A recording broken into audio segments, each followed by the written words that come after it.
All right, so today we're beginning chapter 11, which is inference for distributions of categorical data. We've done all this stuff with quantitative data for the past several chapters. So this is like the first time we're actually kind of changing it up a little bit. We've dealt with quantitative data since we've really, honestly, since we talked about everything with random variables from chapter 6, and then in chapter 7 with the sampling distributions, chapter 8, confidence intervals, chapter 9, hypothesis testing, and then chapter 10 where we were doing two populations but doing confidence intervals and hypothesis testing with both. So honestly, we've been doing stuff with quantitative data for quite some time now. So we're switching gears a little bit and looking at categorical data. This is going to introduce a new distribution though that we haven't talked about before, and that's the chi-square distribution. Okay, and this is pronounced chi, not chi. Okay, even though it looks like chi, it's pronounced chi. Okay, chi-squared. Chi-squared distribution is what we're going to be looking at. And in this section, we're going to be looking at the chi-square test for goodness of fit. Okay, we're looking at categorical data. We're breaking things down into categories. Remember, quantitative data is like, weight, height, things that are numerical. But categorical data is like maybe the color, gender, different things like that. Things that, that's the difference between those two. Okay, so we're going to be looking at categorical data in this chapter. So after this section, you should be able to state appropriate hypotheses and compute expected counts for a chi-squared test of goodness of fit. Okay, sometimes that goodness of fit is abbreviated GOF. Calculate the chi-squared statistic, degrees of freedom. Chi-squared distribution is going to have degrees of freedom like the t-distribution did. Degrees of freedom and the p-value for a chi-squared test for goodness of fit. Perform a chi-squared test for goodness of fit, and conduct a follow-up analysis when the results of a chi-squared test are statistically significant. So introduction. Sometimes we want to examine the distribution of a single categorical variable in a population. The chi-squared goodness of fit test allows us to determine whether a hypothesized distribution seems valid. Okay, we could be looking at Skittles and the distribution of the color. So we could open up a bunch of packages of Skittles, look at the different colors, record the counts, how many we've got, stuff like that. That's an example of what we're talking about here, about a single categorical variable in a population. We can decide whether the distribution of a categorical variable differs from two or more populations or treatments using something called a chi-squared test for homogeneity. And we'll often organize our data into a two-way table. It is also possible to use the information in a two-way table to study the relationship between two categorical variables, and we'll be doing that with the chi-squared test for independence. That will be in section 11.2 though. Not in this section, but this is kind of laying out chapter 11 here. We'll be looking at that chi-squared test for independence. Okay, we're going to really focus on the chi-squared goodness of fit test in this section. So, but that allows us to determine if there's convincing evidence that there's an association between two categorical variables. You'll recall that we looked at that way back in chapters probably 1, honestly. When we first talked about categorical variables, we talked about independence, whether two categorical variables were independent. We're actually going to be able to test that now, formally. That's what we'll be able to do by the end of this chapter, is formally test that, to see if there's an association. All right, so Mars Incorporated makes milk chocolate candies, M&Ms, what they're known as. But here's what the company's Consumer Affairs Department says about the color distribution of M&Ms. On average, the new mix of colors of M&M's, milk chocolate candies, will contain 13% of each of browns and reds, 14% yellows, 16% greens, and 20% oranges, and 24% blues. The one-way table here summarizes the data from a sample bag of M&M's. In general, one-way tables will display the distribution of a categorical variable for the individuals in the sample. So what we have the counts. Okay, we have 9 blue in this, 8 orange, 12 green, 15 yellow, 10 red, 6 brown, 60 total in this package. Okay, obviously these are not the fun size ones.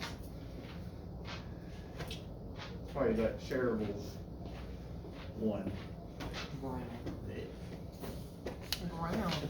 Why do they call it fun size? They all It's taste not the even enough same. candy to have fun. Why are you being racist towards M&M's? The green and the blue is the best. What's wrong with the brown one? I don't know, The orange is red- the best. Yeah, the orange is pretty good. I don't Blue like the tastes red. I all don't like the Same red. to me. Wait, you think blue tastes the best? Yeah, Blue tastes the best. blue tastes the best. Yup, blue's pretty. They all Blue and taste the green, same. then orange, then They're yellow, all then red, then chocolate. Yeah, brown. sure. Okay, Mr. Crabtree. Oh my Skittles god. don't all taste the same. Blue tastes M&M's. We need to get some M&Ms and then be like, put one in their mouth, be like, what color is this?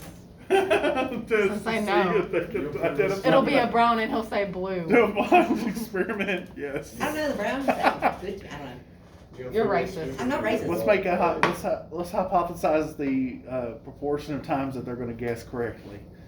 100%. All right, Zero. moving They on. don't taste different, but brown just tastes good to me. All right, moving on. Yeah, that's So the sample proportion here of blue M&Ms is p-hat 9 out of 60, which is 15%. You can see that they had claimed though that there would be 24% blues and there's only 15% blues. So, seems kind of fishy, doesn't it? Also, I thought they were black. All right. So that sample proportion of blues there. Since the company claims 24% of all M&Ms are blue, we might believe something fishy's going on. So we could use a one sample z-test for the proportion to test these hypotheses. The null hypothesis that p is equal to 0.24 and the alternative that p is not 0.24, where p is the true population proportion of blue M&Ms. We could then perform additional significance tests for each of the remaining colors. We'd have to do that for each color, a different significance test. Man, that's going to be time consuming to do all that, isn't it? To check all those conditions and Yes. all that. That's going to take forever. Wonder if there's a faster way to do this. Well, performing a one sample z-test for each proportion would be pretty inefficient and would lead to a problem of multiple comparisons. So performing one sample z-test for each color wouldn't tell us how likely it is to get a random sample of 60 candies with the color distribution that differs as much as the one claimed by the company as this bag does, taking all the colors in consideration one at a time. So for that, we need a new kind of significance test. And what's coming in play here is called a chi-squared goodness of fit test. This will allow us to do it all together, one test. Let's see what this looks like. The null hypothesis in a chi-squared goodness of fit test should state a claim about the distribution of a single categorical variable in the population of interest. Guys, the hypotheses here will be sentences instead of like equation and inequality like they were before.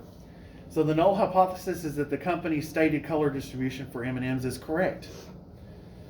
Okay, it's a sentence, and it'll be a sentence for these kinds of tests. It's a little different. We still going to use the same notation for null and alternative though. The alternative hypothesis in a chi-square goodness fit test is that it does not have the specified distribution. So simply the exact same thing that the null is, except you change the word is to is not. You add the word not in there. So the alternative here, the company's stated color distribution for M&Ms, is not correct. Simply that.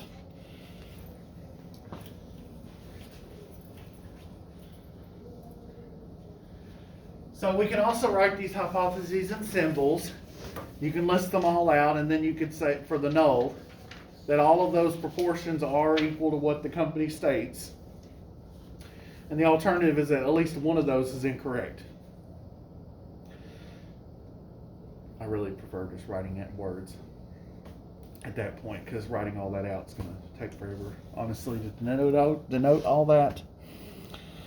So I think it's just better to go ahead and write it in words. This is where piece of color is the true proportion of M&Ms of that color. The idea of the chi-square goodness of fit test is this. We compare the observed counts from our sample with the counts that would be expected if the null were true.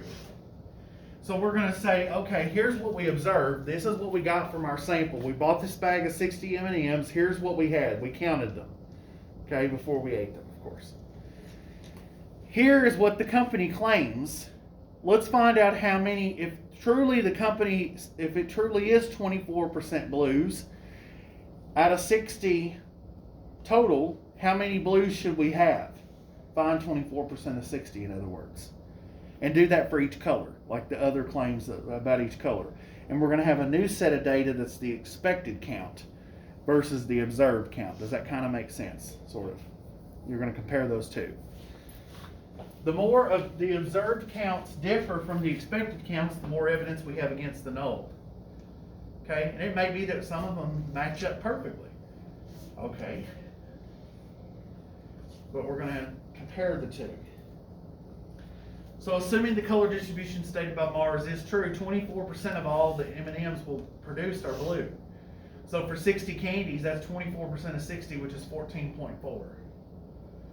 So our expected count of blue M&Ms is 14.4. Use the same method, we can find the expected counts for all the other categories. So you do it for orange, green, yellow, red, and brown. All the claims that they had. They claimed that 20% are orange, so 20% of 60 is 12. They claimed that 16% is green, so 16% of 60 is 9.6. And you have to find all of these by hand. You will have to do that. Heaven forbid. There's a little bit more manual labor here with this test because you have to do a little stuff by hand, calculating all these. It's not hard math, but you do have to do a little bit of math. Heaven forbid. So you will have to do that. Do all these expected counts when you're doing an example on your own. What you end up with is observed versus expected. You got your observed counts. We observed 9 blue, but we expected 14.4. We observed 8 orange, but we expected 12. We observed 12 green, but we expected 9.6. We observed 15 yellow, but we expected only 8.4. This pack had a lot of yellows when it wasn't supposed to. 10, 7.8, 6, 7.8. The more that these differ, the more evidence we have against the null. Okay, but how do we calculate, an exact, value? We are doing hypothesis testing, so that means we have a significance level. If we have a significance level, that means we have to calculate a p-value somewhere along the way. But in order to get a p-value, we have to have a test statistic. So there has to be some more stuff to this test, and there is. So the chi-squared statistic. To see if the data gives convincing evidence against the null, we compare the observed counts with the expected counts, assuming the null is true. If the observed counts are far from the expected counts, that's the evidence we're seeking. So we look at that. There's a graph of them, observed versus expected. We can see some fairly large differences between the observed and the expected counts in several color categories. How likely is this differences this large or larger would occur just by chance? If they truly are distributed, the population is distributed the same way that the company claimed it was. To answer this question, we calculate a statistic that measures how far apart the observed and expected counts are, and that statistic is called the chi-squared statistic. And here's the formula for it, the chi-squared statistic. And here's the symbol for chi-squared. It looks like an X sort of, but it has like a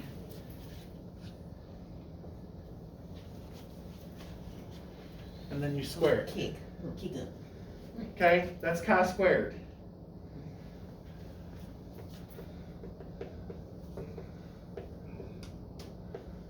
Okay, and the chi-squared statistic Okay, my video, sorry, didn't have it on there. That is chi-squared. That's how we draw it. Chi-squared. So, the way we do this is we take each observed minus the expected. We take that difference and we square it. That's why it's called chi-squared, because there's a squared part in there. And we divide that by the expected. Okay, observed minus expected squared divided by the expected. We do that for each color or each category. Color was the example we're looking at. We do that for each category, and then we sum all those up. We sum all that up. And what that gives us is the chi-squared statistic. It's a measure of how far the observed counts are from the expected counts. And it's the sum of all possible values of that categorical variable. Questions with that? This is on your formula sheet. On the pink sheet, this formula is at the very bottom of the first page. Okay, you do have to do this by hand. There is not a way, well, there is a way technically, but you almost have to do all the work anyway, so we're just going to do it by hand. You technically do have to do this by hand for this one. You hope to not have very many categories though. Okay, you know, I'm not going to give you one where you have 50 categories. That's ridiculous. But you might have one with, 6, 7, 8 categories. That worst case. Okay? All right, so the table here shows the observed and expected counts. Here's where we calculated those. So to calculate our chi-squared statistic, we do 9 minus the 14.4. Square that, divided by 14.4, plus we do the next one. 8 minus 12, divided by 12. 8 minus 12 squared, sorry. Divided by 12, plus the next one. 12 minus 9.6, square that. Divided by 9.6, plus the next one. 15 minus this, square that, divided by 8.4, so on and so forth. We add all that up. Okay? You do have to do that by hand. And that comes out to be, in this case, 10.18. Okay, so that gives us our chi-squared statistic. That's our test statistic for this hypothesis test. So you gotta do it like 9. It's not bad. Like I said, the formula, So the we general formula is on your formula sheet. So we put, like, how would we do it? Like, will we put it in the calculator or no? You can put all these in the calculator, Okay. yes. So it'd be Like, like, we do each You're not, but you're doing, you can do each one separate and then add them all up, or do you? and add them all up, or you can put it all in one line. Okay. You can do it all in one line. That's my question. I just didn't get It might take a little while to do it all in one line. Take it slow. Mhm. If you go too fast, you'll make a mistake. Yeah. You'll type something in wrong. And So- sometimes the calculator, when you have a lot of things like this, sometimes it lags a little. It Which starts one would going you do, slow. like, personally? Because I think it'd be, like, my opinion, it's gonna be easier for me to go in and just put each one out of its own. You can, And then go in and add them all. and all you would have is this line right here. Mhm, and See then how they add have them all up. that? Yeah, And then go back and add them all up. okay. I would write each one down as you So, go. How do we do the, like, this chat, whatever squared, do we put it in the calculator too, or no, at all, or is it just? No, there? you're just plugging all this in to Okay. figure out what that is. So just write each one of these down as you go, okay? Okay. And then add them all up at the end. And the last thing would be what's equal to. the- You add all those up. Yeah, the 10, whatever would be what's equal to the square, the chi-squared, chi-squared. That's what chi-squared is, yes. Okay, yeah, okay, Then we will use that to help us find a p-value. okay. And we will do that in a similar way to what we did with t and with z. Okay. Okay? To find that probability. Okay, that's to come. We're not there just yet. All right, so think of chi-squared as a measure of the distance of the observed counts from the expected counts. Large values of chi-squared are stronger evidence against the null because we say that the observed counts are far from what we would expect if the null were true. Small values of chi-squared suggest that the data is consistent with the null. Okay, so in general, if it's a really small chi-squared value, we're probably gonna end up failing to reject the null. But if it's a really big chi-squared value, we're gonna reject the null. So the sampling distribution of the chi-squared statistic is not a normal distribution. Chi-squared is not a normal distribution, it's actually a right-skewed distribution. Okay, it's a right-skewed distribution that allows only positive values because chi-squared can never be negative. Chi-squared will never be negative. And think about it, because, well, we're squaring something. We square a number and divide by a positive number, and then we add up a bunch. That's not going to give me a positive number. If we square a number, we always get a positive, right? And then if we divide it by another positive, we're going to get a positive. And then if we add up a bunch of positive numbers, we're going to get a positive. So it's always going to be positive. It can't be negative. Okay? Whereas the normal distribution could be centered at 0, and there could be some negatives, there could be some positives. This is not true here. It's always positive. So when the expected counts are all at least 5, that's a condition we're going to have to check. All of our expected counts need to be 5, at least 5. That's going to be the magic number with chi-squared. It's a little different. The sampling distribution of chi-squared is close to a chi-squared distribution with degrees of freedom equal to the number of categories minus 1. So we look at how many categories, that would be the colors. How many colors there were minus 1. So the chi-squared distribution are a family of distributions that only take positive values. They're skewed to the right. They're specified by giving the degrees of freedom. And the goodness of fit test uses the chi-squared distribution with degrees of freedom equal to the number of categories minus 1. Okay, with a different chi-squared test, those degrees of freedom and how we calculate them may change. They will. Okay, but for this, it's the categories minus 1. Okay, and there's pictures of what the chi-squared distribution looks like. You can see they're all right skewed with the various degrees of freedom.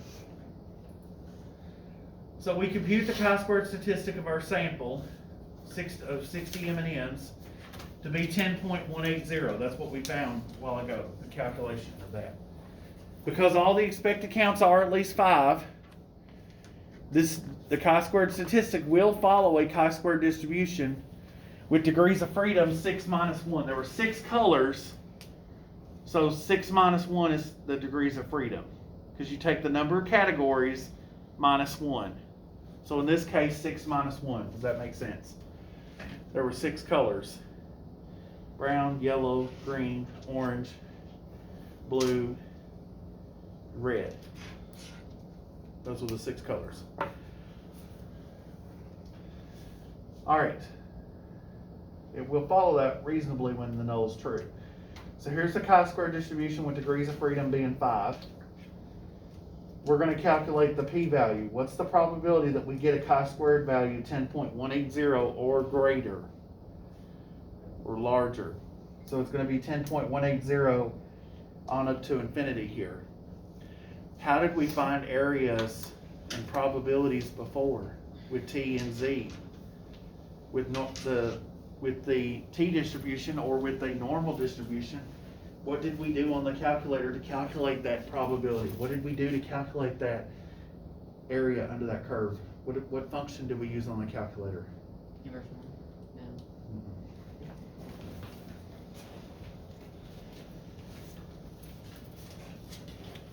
When we calculated a p-value, probability, it's an area under the curve. With Go ahead. normal Normal what? PDF or CDF? Not PDF, but CDF. CDF. We used normal CDF when we were doing proportions, remember? We used TCDF when we were doing means, right? Because we did a t distribution. Guess what? Scroll down a little further in that menu, and what do you find? TCDF, Keep going. FCDF, and You see chi-squared? yeah, it's 7. Chi-squared CDF. There's a chi-squared CDF. No, it's 8. Never mind. We'll use chi-squared CDF, just like we did before with TCDF and normal CDF. We'll do a chi-squared TC. Go to chi-squared CDF. Okay? Look, is 10.180 our lower bound or our upper bound? Upper. Right, no. Look at where the area is shaded.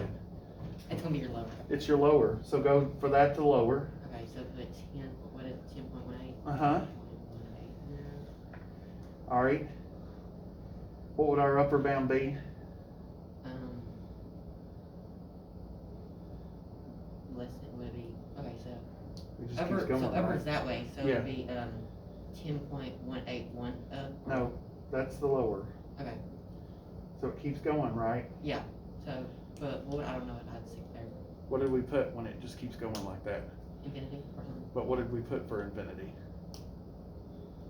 Before, do you remember? Does anyone else remember? Y'all should know this. I- If y'all don't know this, then like, that's the problem. We're not listening. Something's wrong. Gotta know how to do this.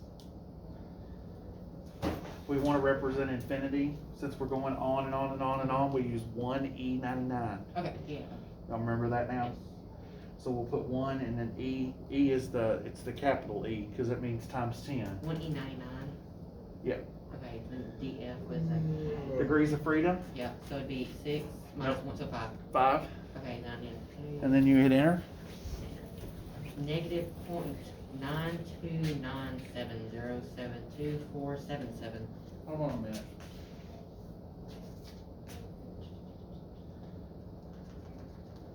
Did you do lower bound 10.18? Yeah.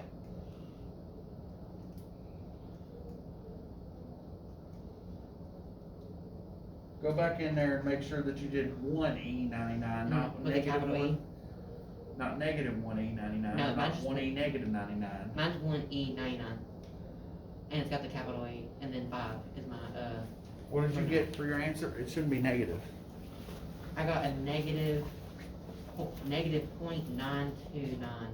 Okay,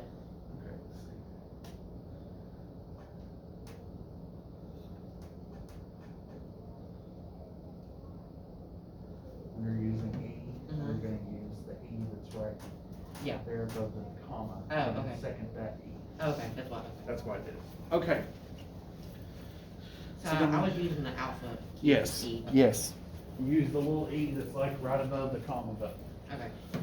And then once you do that, it should give you your p-value. So our p-value, they use a table. We're not gonna do that. Table C. Table A was for normal, table B was for t. Guess what table C is for chi-squared? But we're not gonna use a table per se, but you could use one. But they go through and they do it with a table, and they end up getting a p-value of something between 0.05 and 0.1, which we got 0.07 when we did that. So that's greater than the alpha value of 0.05. I don't know if we really even specified alpha 0.05, but that's what we assume when it's not specified, right? So that's a little bit greater than that's greater than alpha, so we fail to reject the null, believe it or not. Even though we thought there were some differences there, we actually fail to reject the null. We cannot reject the company's claim. So we don't have sufficient evidence to conclude that the company's claim is incorrect. Crazy, huh? We thought it was incorrect, just looking at the data, but you never know till you actually run the test. Sneaky M&Ms. What? I said those sneaky M&Ms. Yeah. So you gotta make sure when you're carrying out a test that you check conditions. There's conditions for a chi-squared test just like there were for our other tests. Things are a little different here though. Some things are the same.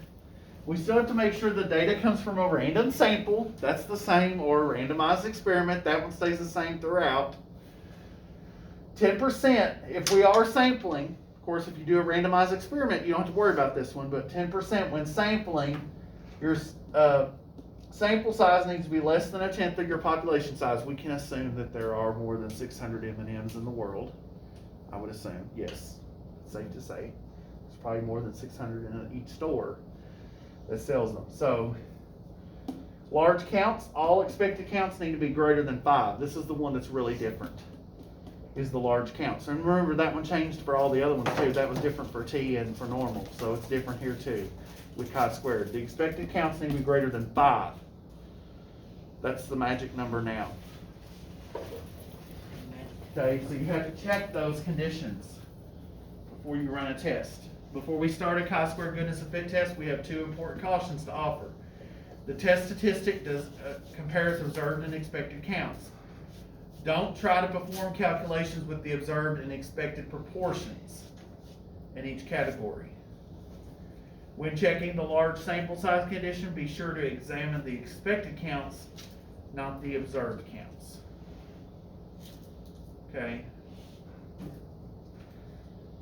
Alright, so suppose the conditions are met to determine whether a categorical variable has a specified distribution in the population of interest, expressed as the proportion of individuals falling into each possible category. We perform this test. Null, the stated distribution is correct.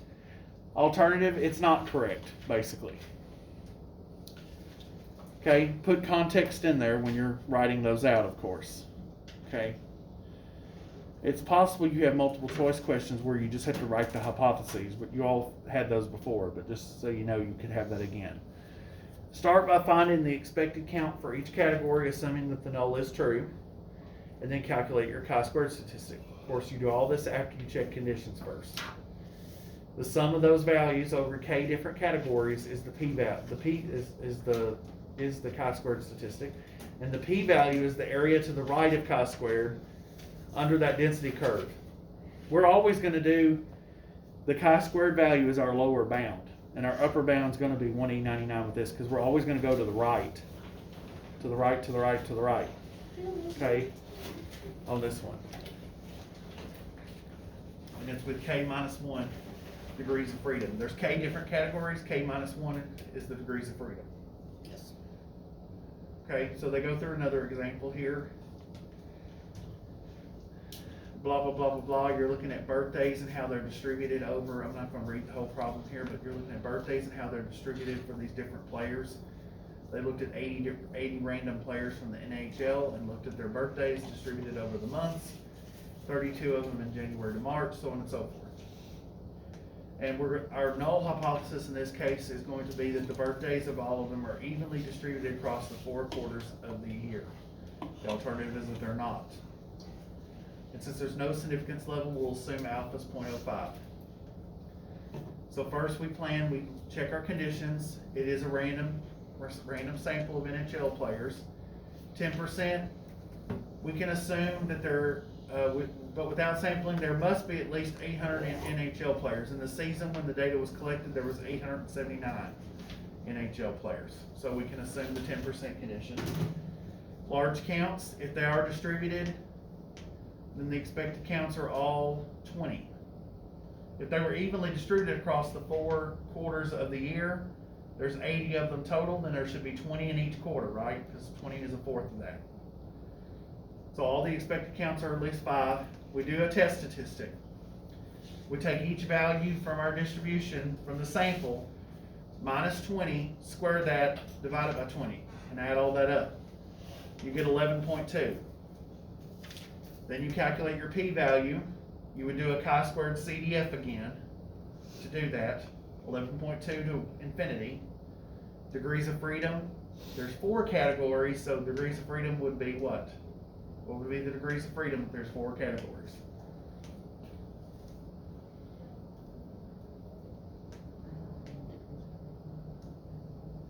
I'm going through this example a little bit faster because how many degrees of freedom is it? Look at the table, what they've highlighted.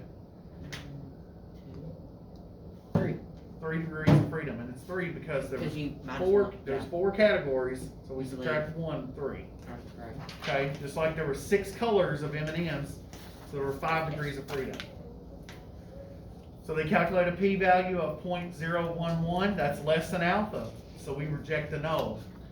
Here we get to reject the null. We have convincing evidence that the birthdays of NHL players are not evenly distributed over the 4 quarters of the year. Questions? You all think you can do this? The expected counts part is the hardest part of it, really. That's the most manual labor you have to do, is with the math of having to do that. The calculator gets to do the the actual like p-value for you, but you have to do a lot of work with finding the expected counts. Okay, so we're gonna do some problems with this.